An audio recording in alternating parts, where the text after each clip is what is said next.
প্রিয় ছাত্রছাত্রীরা, সোমনাথদার কোচিং সেন্টারে তোমাদের সবাইকে স্বাগত।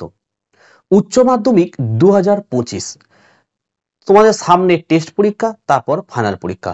আজকের ভিডিওতে থাকছে তোমাদের বাংলার সম্পূর্ণ সাজেশন, অর্থাৎ তোমাদের সমস্ত কবিতা, গদ্য, নাটক, আন্তর্জাতিক কবিতা, পূর্ণাঙ্গ সহায়ক গ্রন্থ থেকে সম্পূর্ণ সাজেশন টেস্ট এবং ফাইনাল পরীক্ষার জন্য। সমস্ত গদ্য পদ্য নাটক কিন্তু পড়ার দরকার নেই, কিছু কিছু তোমরা বাদ দিতে পারবে। কোনগুলো বাদ দেবে, কোনগুলো পড়বে, সমস্ত কিছুই কিন্তু আমি ভিডিওতে বিস্তারিতভাবে আলোচনা করব। কেন বাদ দেবে, 2024-এ কোন প্রশ্নগুলো পরীক্ষায় এসেছে, 2023-এ কোনগুলো এসেছে, 2025-এ কোন কোন গদ্য থেকে বড় প্রশ্ন আসবে, কোন কোন পদ্য থেকে বড় প্রশ্ন আসবে, সেগুলো তোমাদেরকে একদম বিস্তারিতভাবে বুঝিয়ে দেখিয়ে দেবো প্রমাণ স্বরূপ। তোমরা এই প্রশ্নগুলো, এই গদ্য পদ্যগুলো যদি পড়ে যাও, আশা করা যায় তোমরা টেস্ট এবং ফাইনাল পরীক্ষা এখান থেকে কিন্তু প্রায় প্রশ্ন কমন পাবে। ভিডিও যদি ভালো লাগে একটি লাইক করে এবং চ্যানেলে নতুন হলে চ্যানেলটাকে সাবস্ক্রাইব করো, পাশে থাকা বেল আইকন প্রেস করে অল নোটিফিকেশনটা কিন্তু অবশ্যই অন করে দিও, যাতে আমি যখনই কোনো ভিডিও আপলোড করব সবার প্রথম যেন তোমাদের কাছে পৌঁছে যায়। তো চলো আমরা ভিডিওটি শুরু করি। মাধ্যমিক 2025 বাংলা সম্পূর্ণ সাজেশন নিয়ে আজকে আলোচনা হবে। নম্বর বিভাজনটা আমরা প্রথমে দেখে নেব। তোমাদের 80 নম্বরের পরীক্ষা হয়। যেমন দেখো, গল্প থেকে টোটাল তোমাদের দেখো 12 নম্বর কিন্তু পরীক্ষায় থাকে। তার মধ্যে 1 নম্বরের 5খানা এমসিকিউ থাকবে 5 নম্বর, 1 নম্বরের 2টো এসএকিউ থাকবে 2 নম্বর এবং 5 নম্বরের একটি প্রশ্ন তোমাদেরকে লিখতে হবে। পরীক্ষার সময় 2টো প্রশ্ন দেবে, একটি তোমাদেরকে লিখতে হবে। চলে আসো, কবিতা থেকে 1 নম্বরে 4টে এমসিকিউ দেবে, 1 নম্বরে 4টে এসিকিউ দেবে এবং 5 নম্বরের একটি প্রশ্ন তোমাদেরকে লিখতে হবে। টোটাল 13 নম্বর থাকে। তাহলে গল্প এবং কবিতা থেকে 12 এবং 13 টোটাল 25। নাটক থেকে দেখে নাও, 1 নম্বরে 3টে এমসিকিউ, 1 নম্বরে 2টো এসিকিউ এবং 5 নম্বরের একটি বড় প্রশ্ন, টোটাল 10 নম্বর তোমাদের থাকে। আন্তর্জাতিক কবিতা ও ভারতীয় গল্প থেকে কি থাকে দেখো, 1 নম্বরের একটা এমসিকিউ, 1 নম্বরের একটা এসএকিউ, 5 নম্বরের একটি প্রশ্ন থাকবে, টোটাল 7। পূর্ণাঙ্গ সহায়ক গ্রন্থে কোনো এমসিকিউ এসএকিউ থাকে না, 5 নম্বরের একটি প্রশ্ন তোমাদেরকে লিখতে হবে। বাংলা শিল্প সাহিত্য ও সংস্কৃতির ইতিহাসে 1 নম্বরে 3টে এমসিকিউ থাকে, কোনো এসএকিউ থাকে না, কিন্তু 5 নম্বরে 2টি প্রশ্ন তোমাদেরকে লিখতে হবে। ভাষা থেকে দেখো, 1 নম্বরে 2টো এমসিকিউ থাকে এবং 1 নম্বরে 3টে এসএকিউ থাকে কিন্তু, এবং 5 নম্বরের একটি প্রশ্ন তোমাদেরকে লিখতে হবে, টোটাল 10। এবং প্রবন্ধ রচনা থেকে 10 নাম্বার থাকবে তোমাদের পরীক্ষায়। 4টে কিন্তু প্রবন্ধ রচনা পরীক্ষায় দেবে। ঠিক আছে, এটা হলো তোমাদের নম্বর বিভাজন। তো আজকের এই সাজেশনে তোমাদের গল্প, কবিতা, নাটক, আন্তর্জাতিক কবিতা ও ভারতীয় গল্প এবং পূর্ণাঙ্গ সহায়ক গ্রন্থ থেকে একদম লাস্ট মিনিটের সাজেশন এবং গুরুত্বপূর্ণ কিছু টিপস আমি বলে দেবো। কারণ সমস্ত গল্প, সমস্ত কবিতা থেকে বড় প্রশ্ন পড়ার দরকার নেই। যেগুলো বলে দেবো সেগুলো যদি পড়ে যাও, টেস্ট এবং ফাইনাল পরীক্ষা ওখান থেকে তোমরা প্রশ্ন পাবে। তো চলো আমরা শুরু করি। প্রথমে আমরা দেখে নেব গল্প। দেখো, আমি এখানে গুরুত্বপূর্ণ টিপস কি কি বলেছি। ভারতবর্ষ এবং ভাত গল্প দুটি এবছরের জন্য অত্যন্ত গুরুত্বপূর্ণ।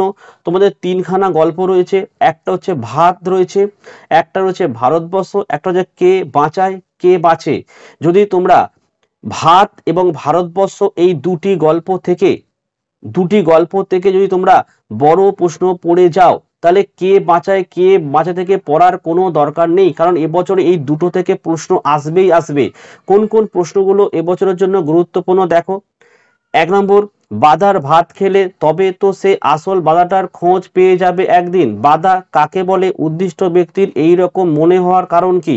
2, তুমি কি বুঝবে সতীশবাবু কি বুঝবে না।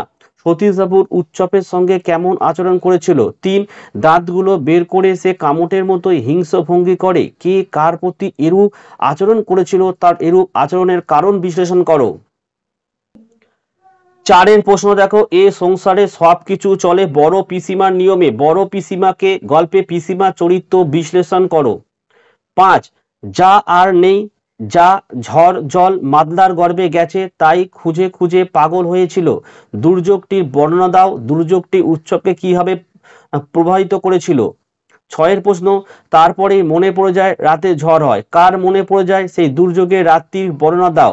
7, পেটে ভাত নেই বলে উচ্চব প্রেত হয়ে আছে, কেন তার পেটে ভাত নেই? কিভাবে উচ্চব প্রেত হয়ে গিয়েছিল? কিভাবে সে আবার মানুষ হয়ে উঠল? আর সেজন্যই এই হোমযজ্ঞই হচ্ছে। হোমযজ্ঞ কেন হয়েছিল? হোমযজ্ঞের বর্ণনা দাও। এই হোমযজ্ঞের পরিণতি কি হয়েছিল? দেখো, যেহেতু কে বাঁচায় কে বাঁচে এখান থেকে কোনো প্রশ্ন পড়তে হবে না, তাই ভাত থেকে একটু বেশি প্রশ্ন দেওয়া রয়েছে, এই প্রশ্নগুলো পড়ে যাও, কমন পেয়ে যাবে। আচ্ছা, ভারতবর্ষ থেকে তোমরা কি প্রশ্ন পড়ছো? এক, সেই সময় এলো এক বুড়ি, বুড়ির চেহারা ও পোশাকের পরিচয় দাও, বুড়ির আগমনের ফলে কি ঘটেছিল লেখো। 2, বুড়ির শরীর উজ্জ্বল রোদে তপ্ত বালিতে চিত হয়ে পড়ে রইল, বুড়ির চেহারা ও পোশাকের পরিচয় দাও, তার তপ্ত বালিতে পড়ে থাকার কারণ কি। 3, কতক্ষণ সে এই মারমুখী জনতাকে ঠেকিয়ে রাখতে পারত কে জানে, সে বলতে কার কথা বলা হয়েছে, জনতা মারমুখী হয়ে উঠেছিল কেন। 4, আমি কি তা দেখতে পাচ্ছি নে, কোন প্রশ্নের উত্তরে বক্তা এ কথা বলেছেন, গল্পানুসারে বক্তার স্বরূপ উদ্ঘাটন করো। ঠিক আছে, তাহলে এই দুটো জায়গা থেকে পড়বে। যদি কারোর মনে হয় যে আমরা কে বাঁচায় কে বাঁচে থেকে প্রশ্ন পড়ে যাব, তাহলে এই প্রশ্নগুলো পড়ে গেলেই হবে। দেখো, 1, সেদিন আপিস যাবার পথে মৃত্যুঞ্জয় প্রথম মৃত্যু দেখলো, অনাহারে মৃত্যু। এই মৃত্যুর দশা দেখার ফলে মৃত্যুঞ্জয়ের প্রাথমিক প্রতিক্রিয়া হয়েছিল। 2, দেখো, ওটা পাশবিক স্বার্থপরতা, বক্তাকে কোন কাজকে পাশবিক স্বার্থপরতা বলা হয়েছে। 3, ফুটপাতে অনাহারে মৃত্যু দেখার পর থেকে মৃত্যুঞ্জয় কিভাবে সম্পূর্ণ পাল্টে গেল, তা কে বাঁচায় কে বাঁচে ছোট গল্প অবলম্বনে লেখো। 4, মৃত্যুঞ্জয়ের বাড়ির অবস্থা শোচনীয়, মৃত্যুঞ্জয় কে, তার বাড়ির অবস্থা শোচনীয় কেন। 5, মৃত্যুঞ্জয় স্ত্রী বা টুনুর মায়ের চরিত্র আলোচনা করো। 6 প্রশ্ন দেখে নাও, ভুরি ভোজনটা অন্যায় কিন্তু না খেয়ে মরাটা উচিত নয় ভাই, বক্তাকে এই বক্তব্যের মধ্যে চরিত্রের কোন দিক আভাসিত হয়েছে। 7, কদিন পরেই মাইনের তারিখ এলো, মাইনের দিনের ঘটনার পরিপ্রেক্ষিতে নিখিল ও মৃত্যুঞ্জয়ের বক্তব্য ও মনোভাব বিশ্লেষণ করো। এটা অথবা এইভাবে আসতে পারে, নিখিল এবং মৃত্যুঞ্জয়ের চরিত্র আলোচনা করো। হয়ে গেল। চলো কবিতাগুলো আমরা দেখে নেবো।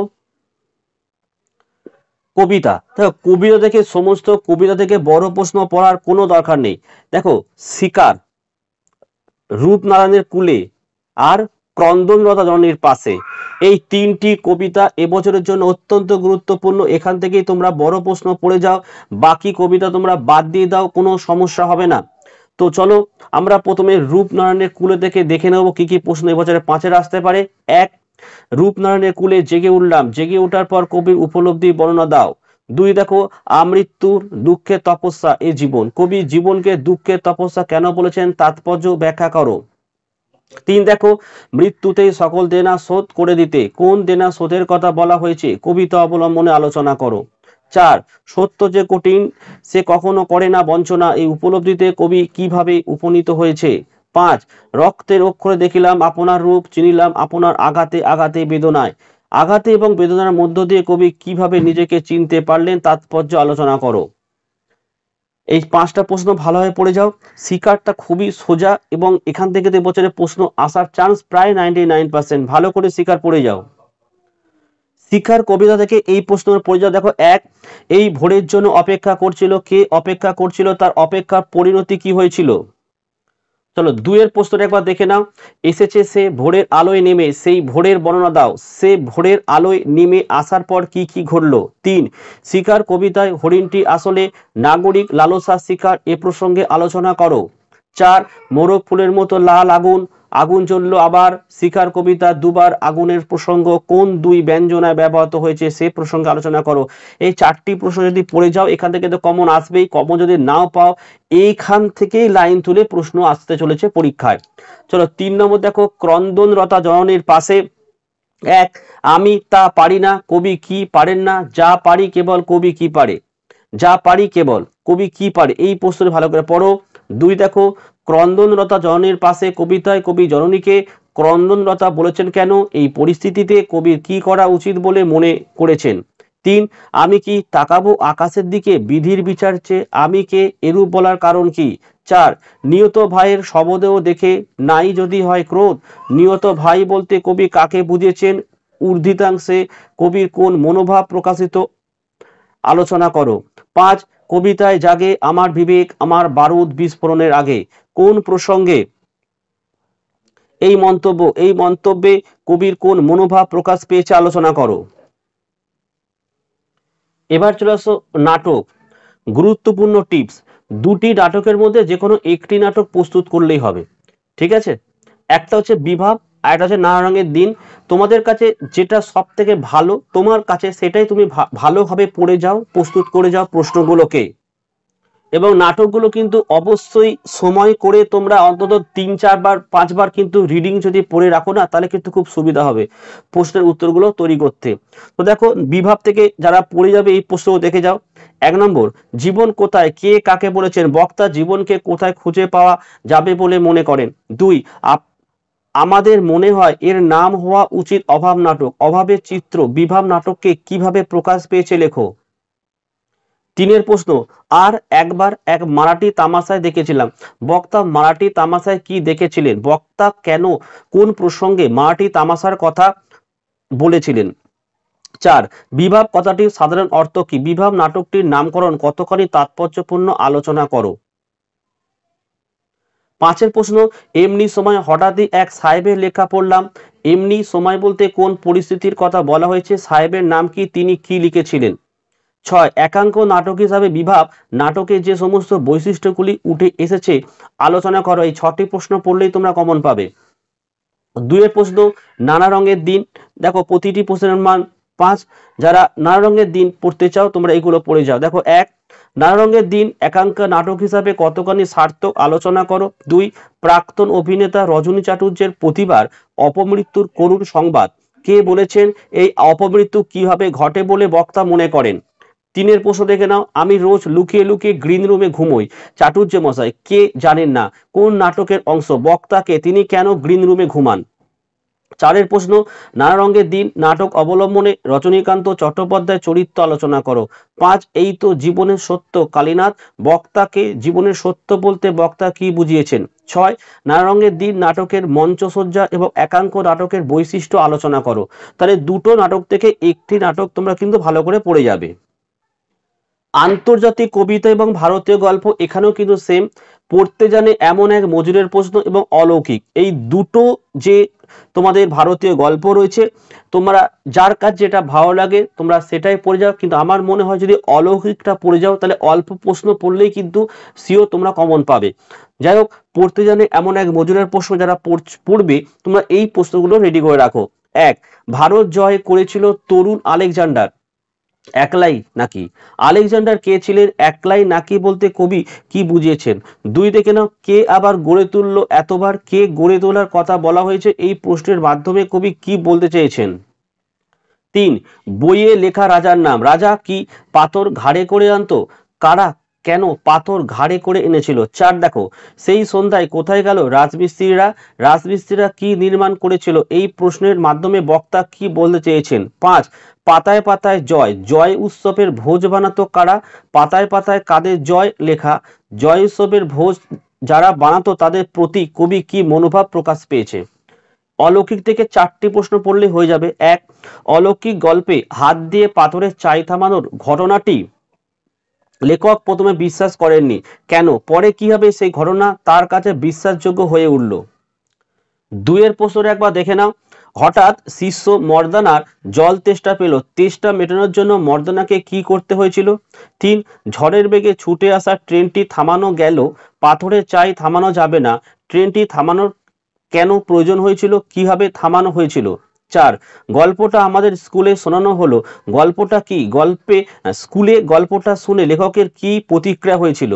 হয়ে গেল। এবারে আমরা পূর্ণাঙ্গ সহায়ক গ্রন্থ আমার বাংলা থেকে পড়বো। দেখো এখানে তোমাদের একটি 5 নম্বরের প্রশ্ন তোমাদের পড়তে হবে, কিন্তু তোমাদের আমার বাংলা থেকে যতগুলো গল্প আছে সবকটা পড়ার কোনো দরকার নেই, 3টি পড়ে যাও, মেঘের গায়ে জেলখানা, ছাতির বদলে হাতি এবং কলের কলকাতা। তাও বলে দিচ্ছি কলের কলকাতাটা একটু অনেকটাই বড় রয়েছে, তোমরা অনেকেই এটা বাদ দিতেই পারো, কিন্তু মেঘের গায়ে জেলখানা এবং ছাতির বদলে হাতি এই দুটো যদি তোমরা পড়ে যাও এখান থেকে টেস্ট এবং ফাইনাল পরীক্ষা এবছরের প্রশ্ন আসবেই আসবে। তো 1 নম্বর হচ্ছে মেঘের গায়ে জেলখানা, কোনগুলো পড়বে দেখে নাও। এক, মেঘের গায়ে জেলখানা রচনা অবলম্বনে সাধুচরণ ও মুস্তাফার জীবন কাহিনী বর্ণনা করো। 2 নম্বর দেখো, জেলখানাটা পাহাড়ের 3 তলার সমান একটা হাঁটুর ওপর। কোন জেলখানা? সেখানে সাধারণ কয়েদিদের উপর কি রকম অত্যাচার করা হতো? 3 প্রশ্ন, মেঘের গায়ে জেলখানা রচনা অবলম্বনে জেলের কয়েদিদের দুর্দশা ও দুরবস্থা বর্ণনা করো। 4, মেঘের গায়ে জেলখানা বিশ্বাস হয় না, দেখে এসো বক্সায়। কলকাতা থেকে বক্সার যাত্রাপথে বিবরণ দাও। 5, জেলখানা একটা আলাদা জগৎ, জেলের মধ্যের জগৎ নিজের ভাষায় বর্ণনা করো। দেখো এই 5টি প্রশ্ন খুব গুরুত্বপূর্ণ, কিন্তু একটাও ছাড়লে চলবে না। ছাতির বদলে হাতি। 1, চেংমানের মাথায় আকাশ ভেঙে পড়ে। চেংমানকে কেন তার মাথায় আকাশ ভেঙে পড়েছিল? অতবার প্রশ্ন, 25-30 বছর আগের কথা, 25-30 বছর আগেকার ঘটনাটি বর্ণনা করো। 2, দেখো, সে একদিন ছিল বটে, কোন দিনের কথা বলা হয়েছে? সেই দিনে কি কি ঘটতো আলোচনা করো। চলো 3 প্রশ্ন, কিন্তু সেই মহাজনের পন্থা আজও টিকে আছে, মহাজনের পন্থাটি কি? লেখক তার টিকে থাকার যে যে দৃষ্টান্ত তুলে ধরেছেন আলোচনা করো। 4 প্রশ্ন, সেই দিন থেকে তাদের চোখ ফুটেছে, কোন দিনের কথা বলা হয়েছে? চোখ ফোটা বলতে কি বোঝানো হয়েছে? 5 প্রশ্ন, বিশ্বাস করে বানানো গল্প, বিশ্বাস করো বানানো গল্প নয়, গল্পটির পরিচয় দিয়ে চাষিদের ওপর মহাজন জমিদারদের শোষণের বর্ণনা দাও। 6 প্রশ্ন, এদিকে আর এক রকমের প্রথা আছে, প্রথাটি কি? এই প্রথায় জমিদার কিভাবে হার মেনেছিল আলোচনা করো। তো এখান থেকে এই 6টি প্রশ্ন পড়তে হবে। কলের কলকাতা, তো যারা ভাবছো আমি কলের কলকাতা পড়বো, দেখো এই প্রশ্ন একটু দেখে যাও। 1, হঠাৎ একদিন খেপে উঠলো কলের কলকাতা। কলকাতা খেপে ওঠা বলতে কি বোঝানো হয়েছে? কলকাতার খেপে ওঠার ফল কি হয়েছিল? অথবা দিয়ে ইংরেজদের টনক নড়ে গিয়েছিল, কিভাবে টনক নড়ে গিয়েছিল বুঝে দাও। দুটো প্রশ্ন একই। 2 নম্বর প্রশ্ন, অমনি মনের মধ্যে গুনগুনিয়ে উঠলো মায়ের কাছে শেখা গান, কোন গানের কথা বলা হয়েছে? কোন প্রসঙ্গে এই উক্তি লেখক করেছেন? 3, দেখো, তাকে কেমন করে একদিন ভালোবেসে ফেললাম, সে কথা আমার জানা নেই, লেখক কাকে কিভাবে ভালোবেসে ফেলেছিল? 4, সে গল্প বলেছিল মোনা ঠাকুর, সে গল্প বলতে কোন গল্পের কথা বলা হয়েছে? গল্পটি সংক্ষেপে লেখো। তো দেখো আজকের আমি এই সাজেশনটা এখানে কমপ্লিট করলাম। এছাড়া তোমাদের বাকি যে সাবজেক্টগুলো রয়েছে, অর্থাৎ আমাদের কোচিংয়ে যেগুলো পড়ানো হয় তার সাজেশনের ভিডিও অলরেডি আপলোড করে দিয়েছি, বাকিগুলো আপলোড করছি। তোমাদের কোন সাবজেক্টে সাজেশন লাগবে কমেন্ট করে জানাও। ভিডিও ভালো লাগলে অবশ্যই লাইক করো এবং চ্যানেলে নতুন হলে চ্যানেলটিকে সাবস্ক্রাইব করো, পাশে থাকা বেল আইকন প্রেস করে অল নোটিফিকেশনটাকে অন করো, যাতে আমি যখনই কোনো ভিডিও আপলোড করব সবার প্রথম যেন তোমার কাছে পৌঁছে যায়। তো আজকের ভিডিও আমি এখানে শেষ করলাম। তোমরা প্রত্যেকে ভালো থেকো এবং সুস্থ থেকো।